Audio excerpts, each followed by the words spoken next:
you a few examples in terms of kind of pathways to get at an abstract composition. And one of the things that I've started with, I've got a piece of watercolor paper that I have taped with kind of a narrow artist tape. Artist tape is just, it's kind of like masking tape, but it's a little bit less sticky. So it comes off and doesn't, hopefully, doesn't rip your paper off. But I've got some, a little bit of tape there. So we're gonna use that as kind of one compositional device. I even ripped a couple of pieces of tape, so I'm gonna use a few additional ones there as another kind of, it's literally like, pieces of masking fluid, but they're faster, right? And can give you a more kind of geometric feeling. And so the next thing I'm going to do is to use some different techniques. And one of them I'm going to show you actually uses salt. This is something we all have in our houses, and it can be a really interesting kind of watercolor technique to use. So what I'm going to start with, move my paints over a little bit. Pick up a little bit of blue, my ultramarine blue. And I'm going to make just a good amount of that wash. And maybe I'll choose this section to show you what happens with the salt.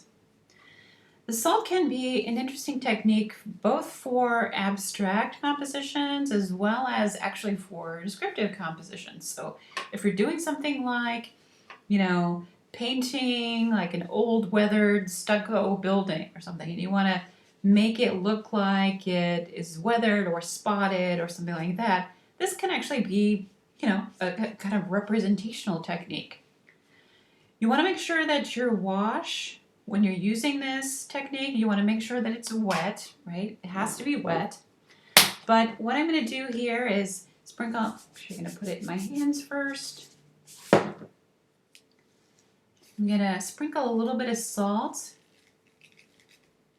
and then I'll pull that up closer to the camera to show you what that's doing. So one thing that salt does is that, you guys who are taking chemistry classes can explain this to me, but it draws the pigment to itself, right?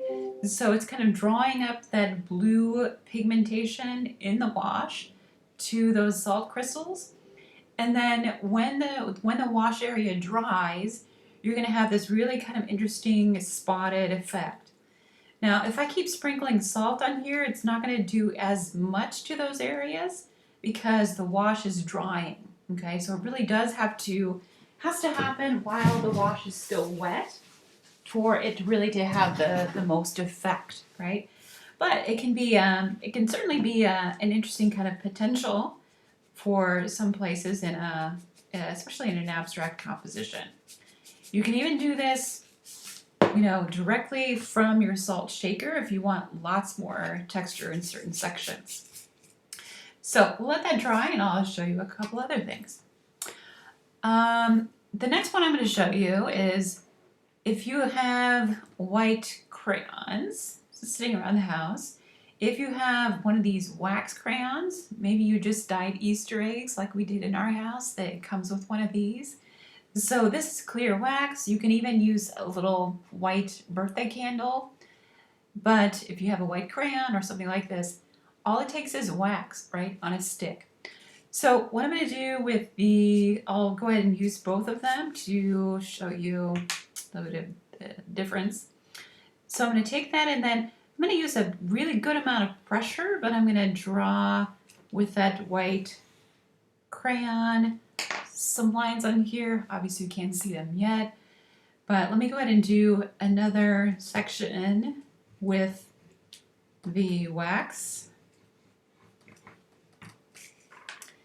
And then when I paint over that, I'm going to get the resist of the wax. Mix up a slightly different color to show you what that looks like. I'm going to paint right over my tape as well as my white crayon.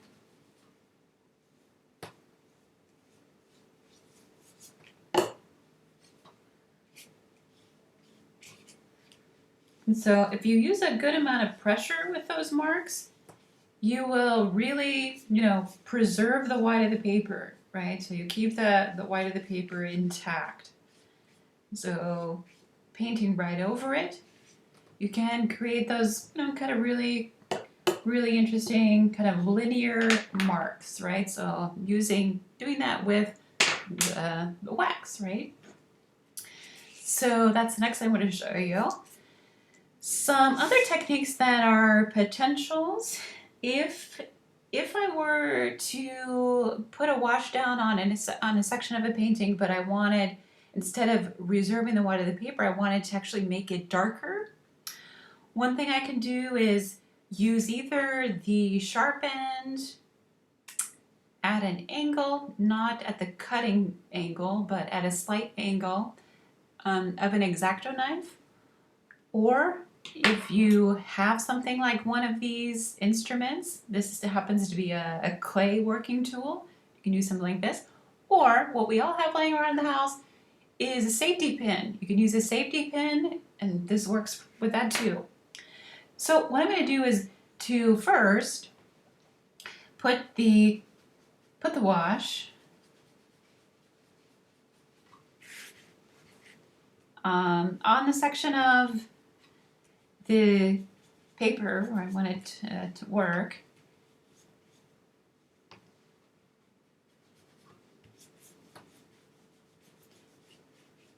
And again, while it is still wet,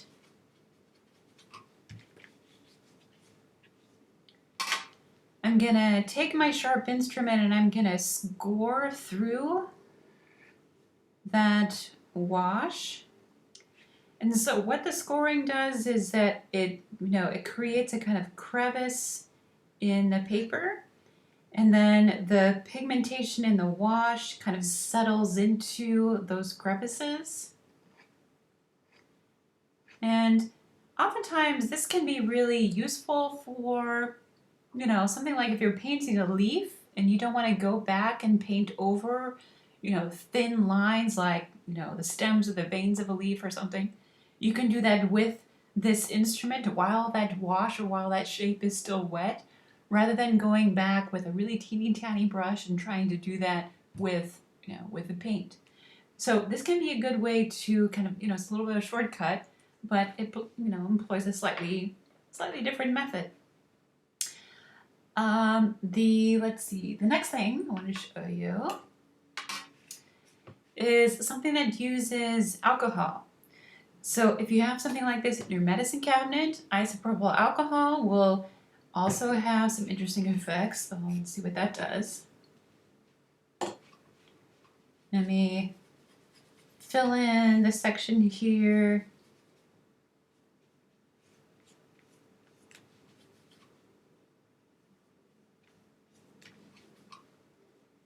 My blue.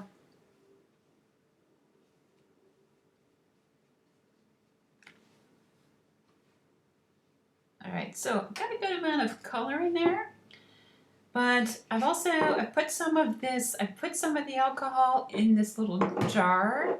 So what I'm going to do is to use a Q-tip for this, and I'm going to dip the Q-tip in my alcohol.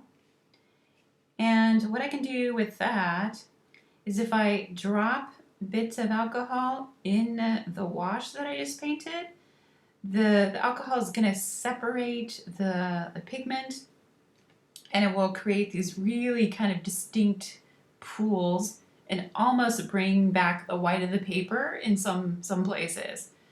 So it has a much more kind of pronounced effect than simply dropping water, So it creates this really kind of intensely resist method. So this would be kind of a cool thing to do when you're, like working on a big background or something, and you want it to look, kind of atmospheric in some ways, but have kind of distinct sections of really intense kind of resist areas. That can be kind of cool. The last thing I wanted to show you here, if you have an old toothbrush, I'm gonna mix up another wash. And with this one, I'm gonna put maybe, I might put a little bit more paint, a little bit more pigment in the wash, but get a good amount going here. So I've got a wash here, and I'm gonna use my toothbrush to kind of scoop up the wash.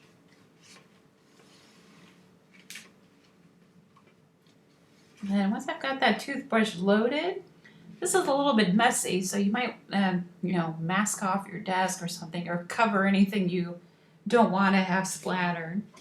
But if I take my toothbrush and I flick it, what I can do is create these kind of cool, really intense splattering sections. And if I do more of it and closer to the paper, it can create almost, it's got this Jackson Pollock-y kind of effect, right? Where you're splattering, but they're really kind of tiny, tiny splatters. So this can also create effects of description if you're wanting to do something that looks speckled, like a speckled surface of a rock or something, for example. That could be used that way. So 1, 2, 3, 4, 5 different ways that you can manipulate the medium of watercolor using these different things that all of us have laying around the house, right? So there's potential here for some kind of fun things to use and ways of expression in abstraction, right? So I'm gonna